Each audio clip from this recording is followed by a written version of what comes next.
Assalamualaikum warahmatullahi wabarakatuh. Tanda kiamat itu ada dua. Pertama yang disebut alamatus sughra, tanda-tanda kecil. Ini waktunya masih ada tenggang. Ada yang dinamakan alamatul kubra, tanda-tanda besar. Artinya kiamat sudah diambang pintu. Apa tanda-tanda kecil dari datangnya hari kiamat itu? Misalnya kata Nabi, apabila ilmu sudah diangkat oleh Allah. Artinya apabila ulama sudah banyak wafat, minat orang belajar agama berkurang, lalu kebodohan nampak merajalela di mana-mana, zina dikerjakan secara terbuka, minuman-minuman keras jadi kebanggaan, itu termasuk di antara tanda-tanda kecil terjadinya hari kiamat. Apalagi misalnya iza waladatil ammatu rabbataha, apabila budak sudah melahirkan tuan. Apa maksudnya? Ada yang mentafsirkan apabila anak sudah bisa membudaki orang tuanya. Orang tua yang melahirkan dia, yang membesarkan dia, demi setelah si anak besar jadi orang berpangkat, bertitel, berharta, berkedudukan, jadilah orang tua itu budaknya. Sehingga sering dibilang kalau orang tua kaya, anak jadi raja. Tapi kalau anak yang kaya, orang tua sering jadi budak. Apalagi munculnya fitnah yang bergelombang, timbul perang antara dua bangsa yang besar, waktu berjalan terasa sangat pendek sekali. Itu merupakan tanda di antara tanda-tanda kiamat. Termasuk di dalamnya sulit membedakan mana laki, mana perempuan. Kan kalau tanda-tanda kayak begini sekarang sudah banyak kita lihat kan. Ulama banyak wafat, penggantinya sulit. Zina dikerjakan berterang-terangan, minuman keras jadi kebanggaan, banyak anak membudaki orang tuanya, sulit membedakan mana laki mana perempuan. Kadang-kadang dari belakang kita lihat perempuan benar, begitu kita colek nengok jenggotan. Ini termasuk tanda-tanda kecil, masih ada tenggang sampai akan terjadinya kiamat itu. Nah, yang dimaksud dengan tanda-tanda besar, ini tanda besar artinya kiamat sudah diambang pintu. Pertama, matahari terbit dari sebelah barat. Apabila matahari sudah terbit dari arah sebelah barat, tertutuplah sudah pintu taubat. Bersabda Nabi kita, la taqumus sa'atu hatta tatlu'a syamsu min maghribiha. Tidak akan datang hari kiamat sampai matahari terbit dari arah sebelah barat. Fa iza tala'at, manakala matahari telah terbit dari arah sebelah barat, wa ra'ahan nasu, manusia banyak menyaksikan itu, amanu ajma'un, mereka pun lalu beriman. Yang tadinya kafir, yang tadinya ingkar, yang tadinya membangkang, setelah melihat matahari terbit dari sebelah barat, buru-buru beriman, berlomba-lomba mengucap dua kalimat syahadat. Tapi apa yang terjadi? Kata Nabi, wadzalika hina la yanfa'u nafsan imanuha lam takun amanat min qabl. Hari itu adalah hari yang iman sudah tidak berguna lagi bagi seseorang apabila sebelumnya memang dia tidak pernah beriman. Au kasabat fi imaniha khaira, atau beriman tetapi tidak pernah melakukan kebajikan di dalam keimanannya itu. Hari yang sudah kasib, hari yang sudah terlambat, beriman tidak akan ada gunanya lagi. Ini pelajaran buat kita. Sebelum sang surya terbit dari sebelah barat, sebelum nafas sampai di tenggorokan, artinya pintu taubat masih terbuka.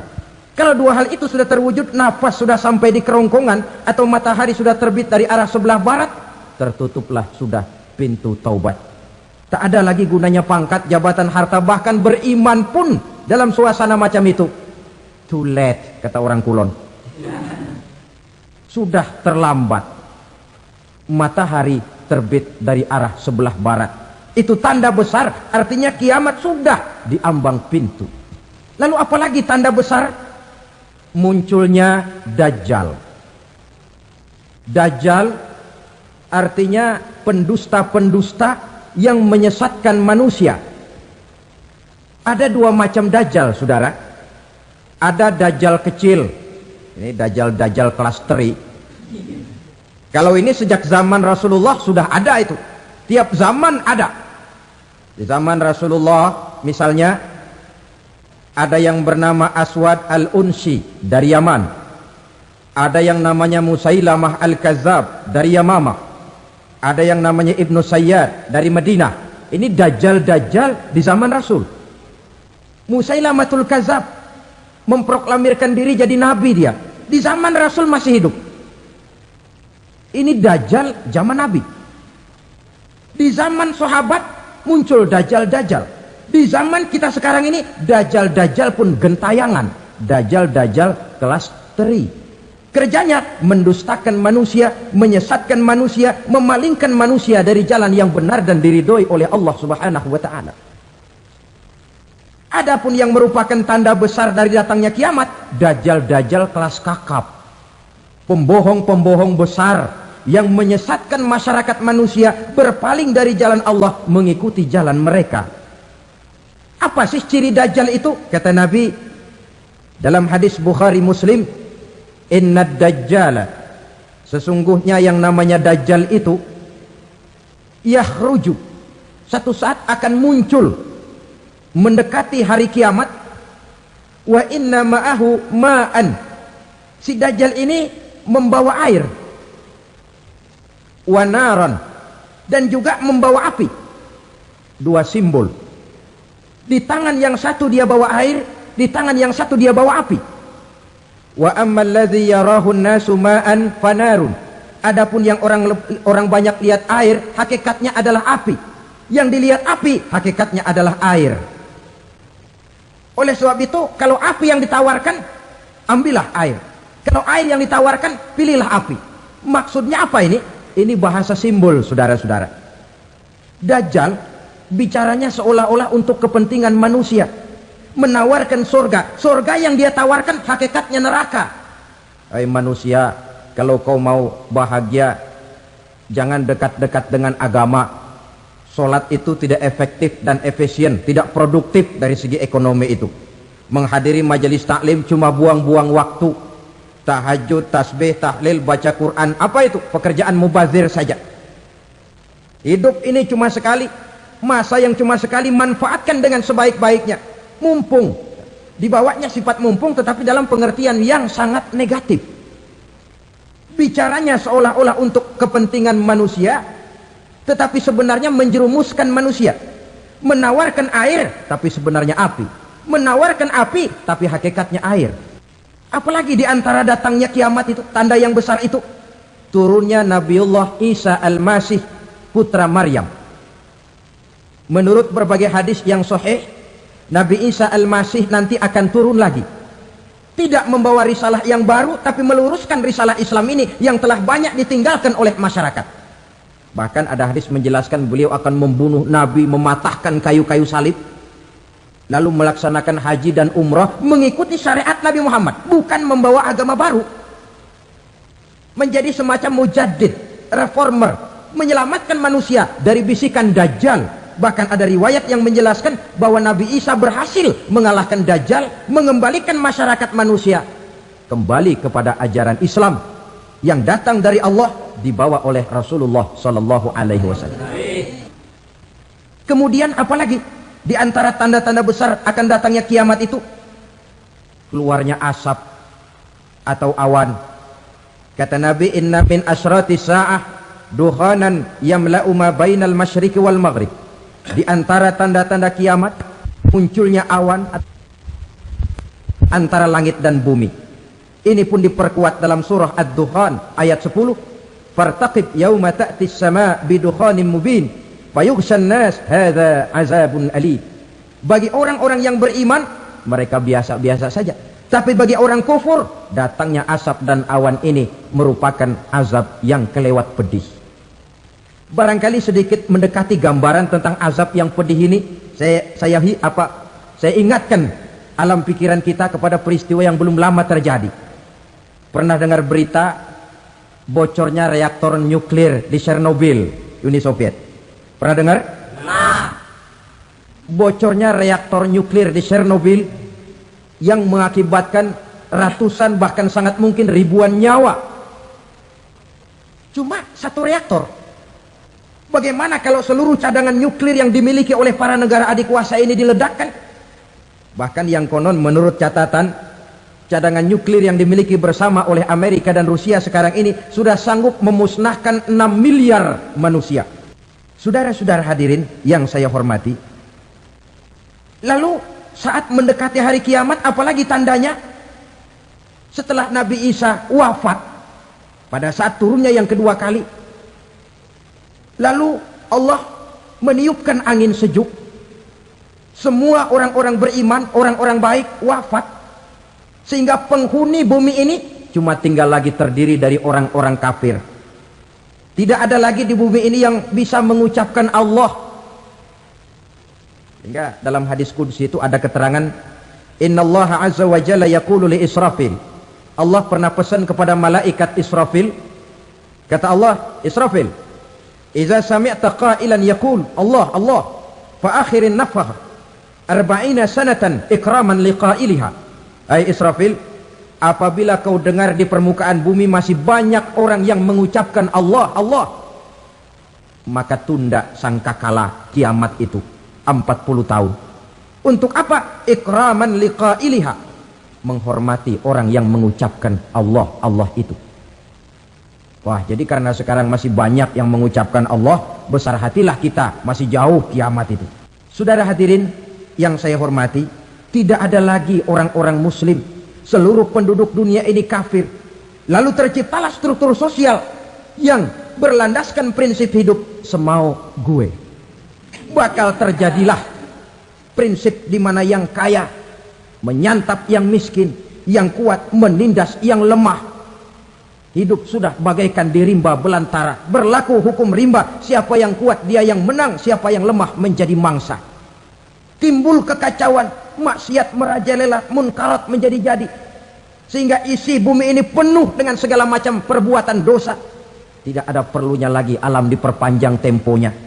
Datang saat yang sudah dijanjikan oleh Allah Azza wa Jalla, maka terjadilah yang disebut kiamat kubra, kiamat besar, kiamat ancur-ancuran. Bagaimana kejadian ini dimulai? Dalam surah Az-Zumar ayat 68, Allah Subhanahu wa taala berfirman, "Wa nufikha fis-suri fasa'iqa man fis samawati wa man fil ardi illa man syaa Allah." Maka manakala ditiuplah sangkakala, terkejutlah seluruh yang ada di langit dan seluruh yang ada di bumi. Bila saat kiamat datang, Allah perintah malaikat Israfil, Israfil, tiup sangkakalamu. Ditiuplah sangkakala oleh malaikat Israfil. Yang akibat daripada tiupan itu, seluruh yang ada di langit, seluruh yang ada di permukaan bumi terkejut. Yang ada di langit siapa? Malaikat kan. Bayangin aja kalau malaikat kaget, apalagi kita. Terkejut seluruh makhluk yang ada di bumi, yang ada di langit mendengar suara sangkakala itu. Bunyinya tidak sanggup kita bayangkan dahsyatnya. Ledakan nuklir, ledakan neutron, belum apa-apa ketimbang bunyi sangkakala malaikat Israfil ini. Nah, lalu mendengar bunyi sangkakala ini, gemparlah makhluk, kacaulah alam. Bumi gempa, planet-planet bertabrakan, gunung meletus, air laut tumpah ke darat, angin topan bertiup, halilintar menyambar. Lalu semua yang bernama hidup mati total. Mati bareng tanpa persiapan. La haula wala quwata illa billah. Gunung berterbangan seperti kapas ditiup angin. Gunung saja macam kapas, konon lagi manusia. Kematian total, mulai semut sampai gajah mati. Jin mati, iblis mati, malaikat mati. Malaikat saja mati. Saudara hadirin yang saya hormati, kematian total yang tanpa persiapan. Orang bilang, Pak, kalau mati bareng begitu yang repot malaikat maut dong ya. Cabut, cabut sana, cabut sini. Itu kalau menurut logika kita. Sebab untuk mematikan listrik di wilayah DKI, di wilayah Jakarta, tidak perlu tiap rumah didatengin, matiin, matiin, matiin, ya lama. Cukup dari kantor pusatnya saja PLN, tekan satu tombol, gelaplah seluruh Jakarta. Saudara hadirin yang saya hormati, kematian total.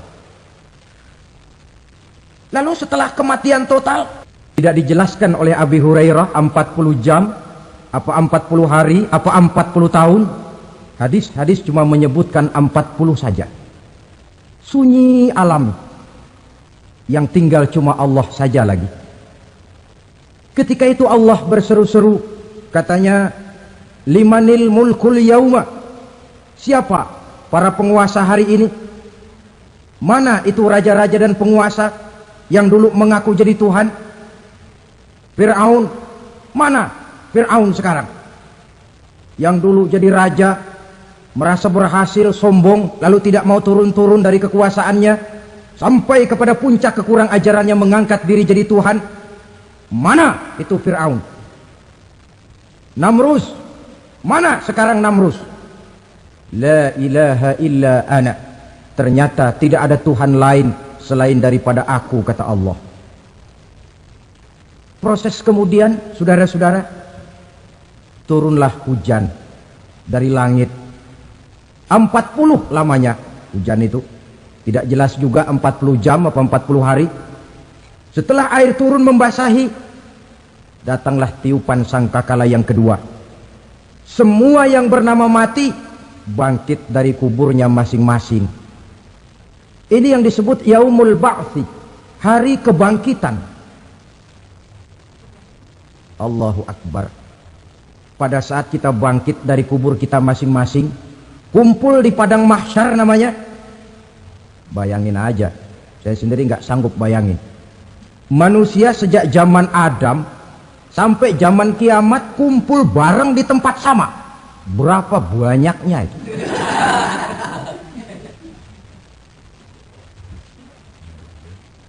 Dan yang luar biasa menurut satu riwayat, pada saat bangkit itu, Masya Allah, roman muka kita berubah.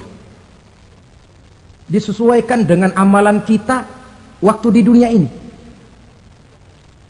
Barang siapa yang waktu di dunia amalannya itu amalan tikus, di akhirat nanti dia bangkit dari kubur, mukanya seperti muka tikus. Gagah betul badannya, tapi mukanya seperti tikus. Kenapa? Amalannya waktu di dunia seperti amalan tikus. Apa amalan tikus itu? Suka ngegeragoti barang yang sudah disimpan rapi-rapi.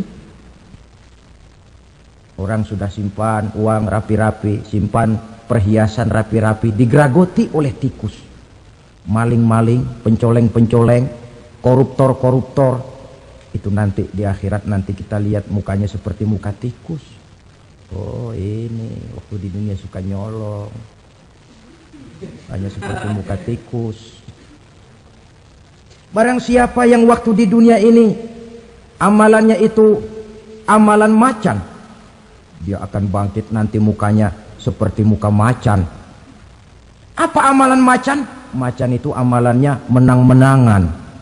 Orang yang mau menang saja, nggak mau mengalah. Coba lihat di hutan. Kenal hutan nggak? Di hutan, raja hutan di mana-mana pasti macan. Betul kan? Betul. Padahal hutan belum pernah bikin pemilihan umum. Tapi macan tidak peduli ada pemilihan umum apa tidak, pokok saya raja. Sebab apa? Macan jadi raja itu bukan karena benar, tapi karena kuat jadi raja. Setelah dia jadi raja, rakyat hutan yang mesti dilindungi malah dimakan oleh raja macan. Kambing rakyat hutan dimakan oleh macan. Ayam rakyat hutan dimakan oleh macan. Itu nanti kita lihat di akhirat itu mukanya seperti muka macan, gagah betul. Lalu barang siapa yang di dunia ini amalannya itu seperti amalan anjing, nanti dia punya muka seperti muka anjing. Apa amalan anjing? Pertama, anjing itu kalau disuruh jaga rumah, dia tidak bisa membedakan mana maling, mana tamu. Biar yang datang maling, kalau bawa tulang, anjing kalem. Yang kedua, anjing itu akan setia kepada siapa saja yang memberinya roti. Siapa yang memberinya roti, itulah majikannya. Apa kata majikannya pasti dia laksanakan. Soal benar atau salah dia tidak peduli. Setelah anjing dapat roti, dia tidak punya pilihan lain kecuali bilang, abdi mah kumaha juragan wae ayeuna mah. Saudara hadirin yang saya hormati, berkumpul di padang mahsyar, tiap orang sibuk dengan persoalannya masing-masing. Matahari waktu itu didekatkan oleh Allah, panas luar biasa.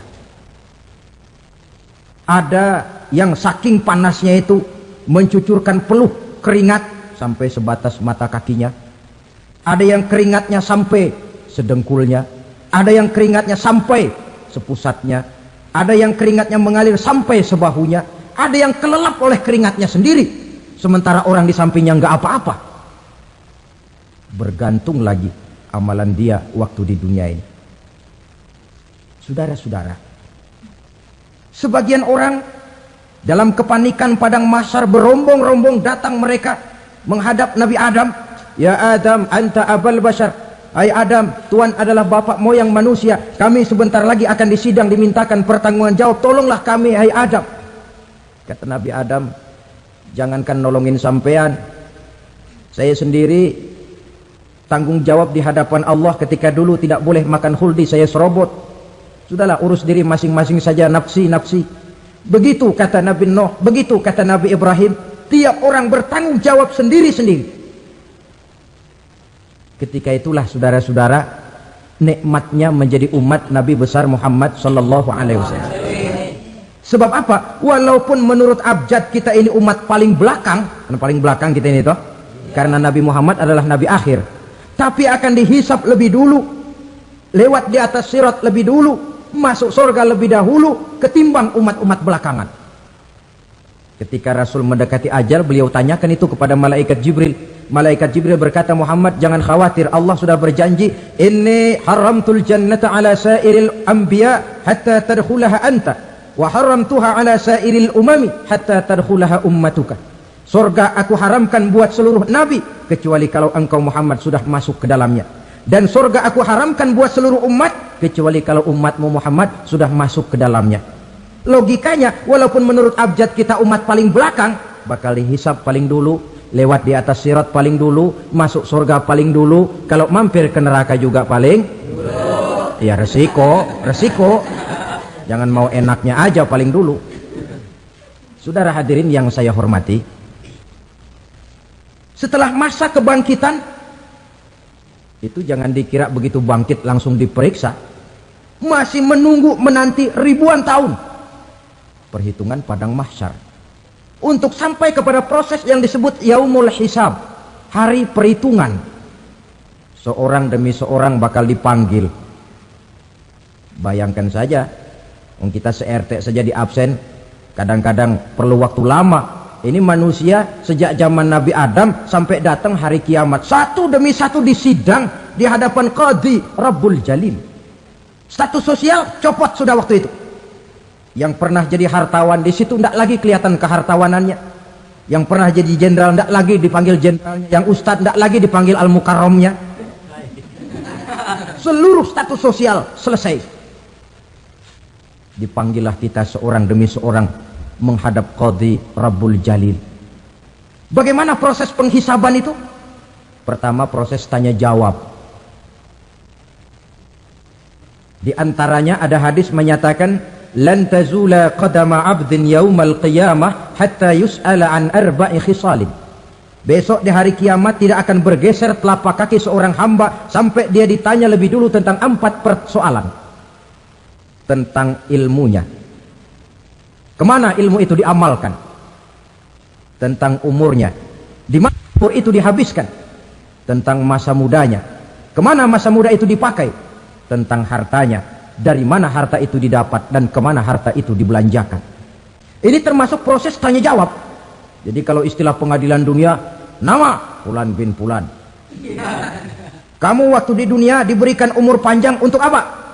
Pernah mengalami masa muda, kemana kau habiskan masa remajamu? Kau diamanahkan ilmu, dengan apa ilmumu kau amalkan? Kau diberikan harta, dari mana harta kau dapat, kemana kau belanjakan? Tak seorang pun yang bisa mungkir Sebab apa? Dikala itu yang menjadi saksi bukan orang. Yang menjadi saksi adalah seluruh anggota badan kita.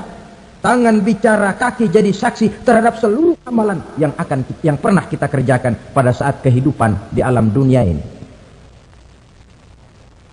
Selesai proses tanya jawab, lalu diperlihatkan buku catatan kita waktu hidup di dunia ini.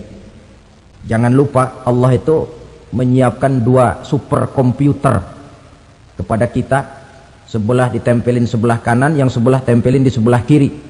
Komputer itu namanya Raqib dan Atid, 2 malaikat yang apabila baik kita lakukan, refleks saja akan menulis kebajikan kita.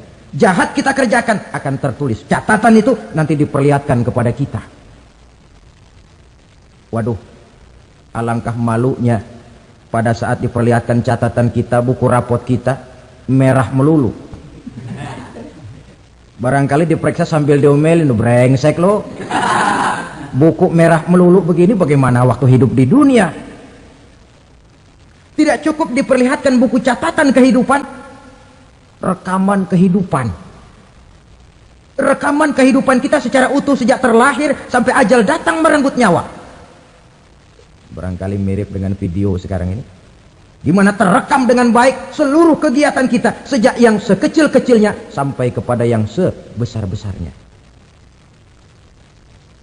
Untuk kemudian kita pun menerima balasan. In khairan fa khairun wa in syarran fa syarrun. Kalau baik ya baik balasannya, kalau jahat ya jahat juga balasannya. Catatan-catatan kita diberikan. Kalau banyak kebajikannya diberikan di tangan kanan dengan cara yang halus. Kalau banyak kejahatannya diberikan dari sebelah kiri atau dilempar dari belakang. Itulah sebabnya sejak di dunia ini kita sudah mohon kepada Allah, ketika berwudu membasuh tangan kanan, apa kita bilang? Allahumma a'tini kitabi biyamini wa hasibni hisaban yasira. Ya Allah, berikan saya kitab di tangan kanan, dan kalau saya memang perlu dihisab, hisablah saya yang seringan-ringannya. Tangan kiri berlindung kita kepada Allah, jangan sampai diberikan kitab di tangan kiri atau dari arah sebelah belakang. Wa a'udzubika an tu'tiya kitabi bishimali aw min wara'i zuhri, dari arah sebelah belakang. Na'udzubillah min dzalik. Setelah selesai lewat proses penghisaban, lewat mizan, timbangan, maka yang sudah selesai dihisab itu bergeraklah menuju sirat, jembatan yang terbentang menuju surga melalui neraka. Saudara-saudara, panjangnya perjalanan sirat itu memakan waktu ratusan tahun. Tetapi orang yang lewat di atas sirat pun macam-macam, bergantung amalannya ketika di dunia ini. Ada yang lewat di atas sirat itu kalbarkil khatib, seperti kilat yang menyambar, lep, sudah sampai dia di surga. Cepat bukan main. Ada yang lewat di atas sirat itu seperti orang lari-lari.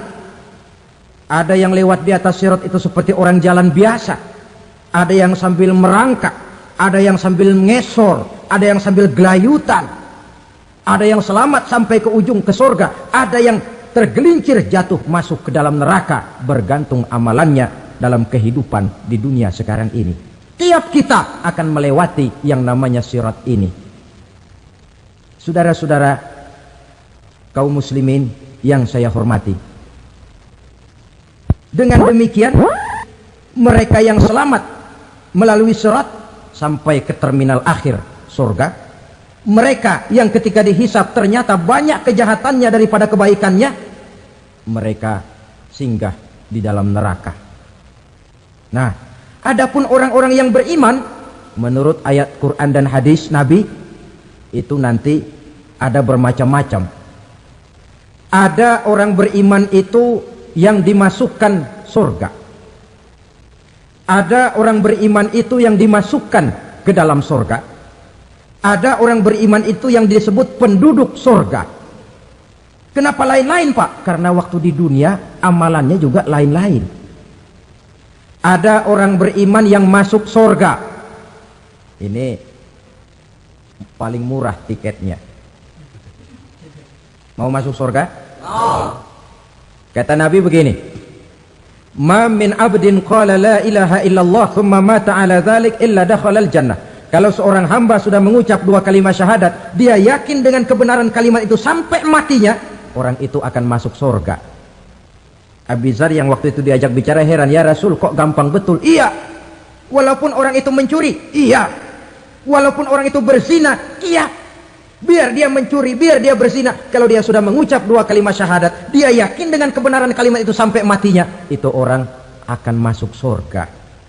Jadi masuk surga cukup 2 kalimat syahadat, yakin sampai mati, masuk surga. Itu perkara masuk. Tapi kalau pertanyaannya diterusin, masuknya kapan Pak? Nah ini lain lagi urusannya. Sebab ada yang masuknya itu langsung, ada yang mampir dulu. Di sana tempat cuma 2, kalau tidak surga neraka.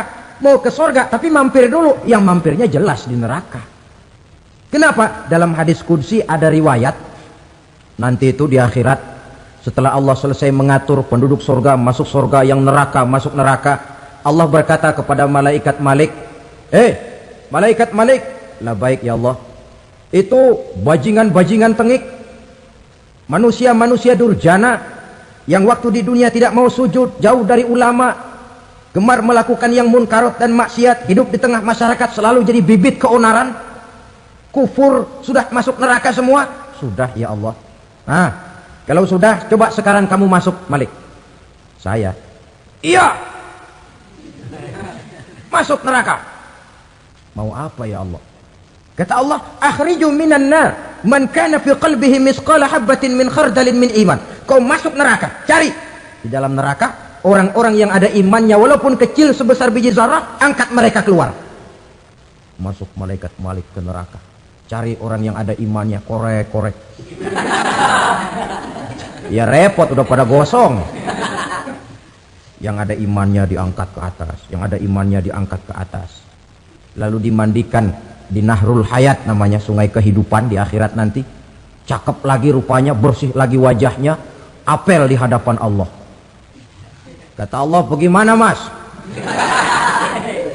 Kapok nggak sampean? Kapok ya Allah. Nah kalau kapok, idhab fadkhulil jannah, pergi masuk surga sana. Berangkat mereka ke surga, ketemu sama teman-temannya yang udah sampai lebih dulu, yang nggak pakai mampir lagi. Terjadi dialog. Kata teman-temannya yang udah pada nyampe duluan, mas, iya, emang baru sampai? Saya baru sampai. Memang mampir di mana dulu mas? Kita sudah lama sampai di surga. Saudara buka surah Al-Muddatsir ayat 34-35. Masalakakum fis saqar? Kenapa kamu mampir di neraka Saqar?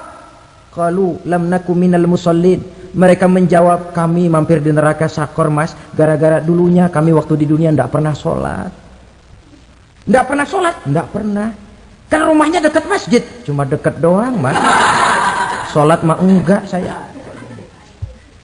Nggak pernah ngasih makan fakir miskin, nggak pernah hadir di majelis taklim, pendeknya nggak pernah melakukan kebajikan, maka saya pun mampir di neraka Saqar. Untung betul saya punya iman mas, sedikit. Waktu hidup di dunia dulu saya pernah mengucap 2 kalimat syahadat, sekali-kalinya waktu mau kawin. Masya Allah. Untung saja kawin, kalau nggak kawin polos. Itu juga pengulu sudah setengah mati ngajarin. Asyhadu alla, asyaduaan, asyaduaan.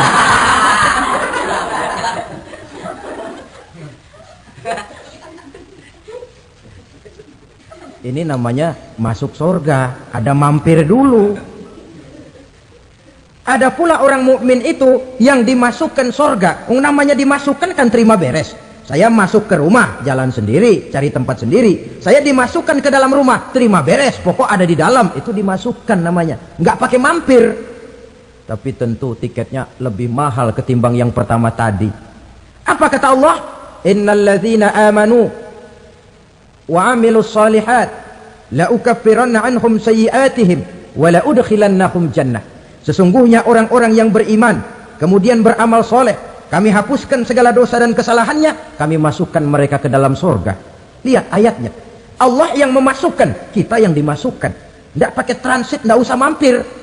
Cuma tidak cukup syahadat, tidak cukup amanu, tapi diiringi dengan wa amilus soleh. Iman, amal.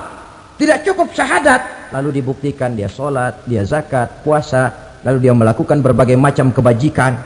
Ini yang menyebabkan dia tidak pakai mampir di tempat yang bernama Sakor. Lalu ada pula orang mukmin itu yang disebut penduduk sorga. Wah, ini sudah VIP ini. Ashabul jannah, penduduk sorga. Siapa mereka? Kata Allah, innal ladzina amanu summa istaqamu fala khaufun 'alaihim wala hum yahzanun ulaika ashabul jannah hum fiha khalidun. Sesungguhnya orang-orang yang beriman lalu istiqamah, tetap dalam melaksanakan perintah Allah, tidak goyah, tidak labil tapi stabil, istiqamah, mereka tidak takut dan tidak bersedih hati. Merekalah penduduk sorga. Iman, istiqamah. Tidak punya duit, sembahyang. Banyak duit, sembahyang. Miskin, sembahyang. Kaya, tetap sembahyang. Istiqomah. Kadang orang kalau susah rajin ke masjid, banyak duitnya ngelihat masjid melengos. Waktu miskin hamba Allah, setelah kaya jadi hamba harta. Bergeser, tidak ada nilai istiqomahnya. Saudara-saudara, dengan begitu penduduk neraka itu dua. Ada penduduk permanen, ada penduduk yang semi permanen. Yang semi permanen orang-orang beriman yang mempunyai dosa besar. Mereka masuk ke neraka untuk menerima azab sesuai dengan dosanya. Bila selesai masa azab itu, mereka akan diangkat untuk ditempatkan kembali ke dalam surganya Allah Subhanahu wa taala. Nah, dikala itulah saudara-saudara ada yang disebut syafaat dari Rasulullah sallallahu alaihi wasallam. Tapi tentu jangan lupa syafaat ini ibarat kain menambal dia. Kita punya kain bolong-bolong sedikit, syafaat yang menambal. Sholat kita ada kurang dikit, sedekah kita ada campur riak dikit, amalan kita ada tidak karena Allah dikit, kita berharap syafaat. Jadi biarlah kain masih bolong-bolong, yang penting punya kain. Tapi kalau kainnya tidak ada, yang ditambal apanya? Sholat tidak, puasa tidak, zakat tidak, berharap syafaat saja, ya, terlalu berlebihan itu. Saudara hadirin yang saya hormati, apabila selesai proses penghisaban, proses penghitungan, maka dikala itulah manusia terbagi dalam dua kelompok besar. Fariqun fil jannah wa fariqun fis sa'ir. Sekelompok orang-orang beruntung yang masuk ke dalam surga, dan sekelompok lagi masuk ke dalam neraka. Akan memakan waktu untuk menceritakan sifat surga dan neraka, tapi insya Allah pada kesempatan pertemuan lain saya sampaikan. Namun sebagai gambaran umum cukuplah saya sampaikan sebuah hadis qudsi. Allah jelaskan, a'dadtu li'ibadiyas salihin ma la 'ainun ra'at wa la uzunun sami'at wa la khatara fi qalbil bashar. Aku sediakan buat hamba-hambaku yang soleh, yang tidak pernah terlihat oleh mata, tidak pernah terdengar oleh telinga, dan belum pernah terdetik dalam hati manusia. Jadi kenikmatan surga belum pernah dilihat mata, belum pernah didengar telinga, belum pernah terdetik dalam hati. Pedihnya azab neraka belum pernah terlihat mata, belum pernah terdengar telinga, belum pernah terdetik dalam hati. Saudara hadirin yang saya hormati, oleh karena itu sebagai uraian akhir daripada kiamat ini, marilah sama-sama kita memanfaatkan hidup dengan sebaik-baiknya supaya jangan timbul penyesalan di hari kemudian nanti. Mudah-mudahan kita seluruhnya diselamatkan Allah dari azab neraka dan mendapat surga dan ridhonya. Sekian dan demikianlah pertemuan kita kali ini. Terima kasih banyak atas segala perhatian. Mohon maaf atas segala kekurangan. Usikum wa nafsi bitaqwallah. Wassalamualaikum warahmatullahi wabarakatuh. Waalaikumsalam warahmatullahi wabarakatuh.